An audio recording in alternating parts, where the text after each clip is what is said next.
सत्यं वद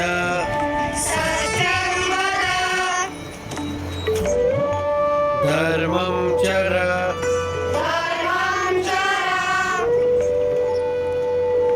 सत्यान्न प्रवदितव्यम्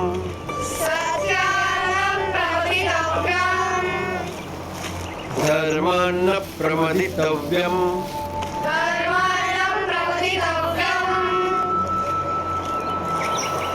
धर्म पालन, अहिंसा, सेवा, यह सब अच्छे मनुष्य जीवन के लक्षण है और इसीलिए इन सब सद्गुणों को अपनाते हुए परोपकारी जीवन जीना चाहिए। उसी में मनुष्य जीवन की सार्थकता है।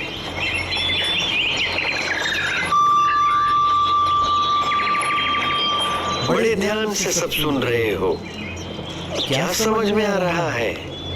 कुछ प्रश्न हो तो जरूर पूछना, झिझकना मत। निस्वार्थ सेवा भावना और सदाचार में कोई बुराई नहीं है, पर केवल सत्वगुणी प्रवृत्तियों से ही जिया गया जीवन परम कल्याण के लिए पर्याप्त है। जन्म से लेकर मृत्यु तक यदि केवल इन सब में ही जीवन व्यतीत हो तो स्वयं का कल्याण कैसे होगा?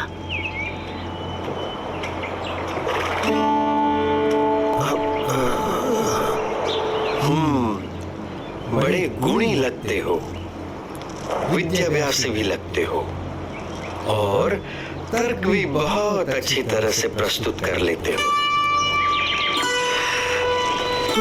तो आप ही बताओ, आपका क्या विचार है? मनुष्य को कैसा जीवन जीना चाहिए?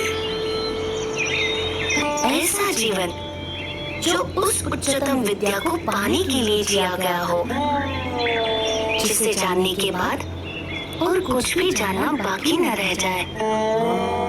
पर ऐसी कौन सी विद्या है? ब्रह्म विद्या, जिससे अपने अहंकार, स्वभाव, अज्ञान, इंद्रियों एवं अंतःकरण की गुलामी, हर प्रकार के दुख, सारे बंधन, जन्म मरण के चक्कर, इन सब से मुक्ति पाकर आत्यंतिक कल्याण प्राप्त होता है। पर केवल स्वयं के कल्याण के लिए जिया गया जीवन स्वार्थ सिद्धि का पर्याय बनकर ही नहीं रहे। यदि व्यक्ति यथार्थ रूप से आत्यंतिक कल्याण के मार्ग पर चल पड़े तो उसका जीवन अपने आप ही सबके लिए कल्याणकारी बन रहता है, एक यज्ञ के समान बन जाता है। सबकी भलाई का यज्ञ, सबकी सेवा का यज्ञ, सबके कल्याण का यज्ञ। अच्छा, पर आप हो कौन? मैं नीलकंठ हूँ। आप इस उम्र में ऐसे अकेले क्यों निकल पड़े हो?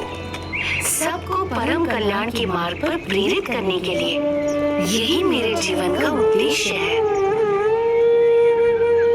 उम्र से तो आप शिष्य जैसे लगते हो, पर ज्ञान से गुरु।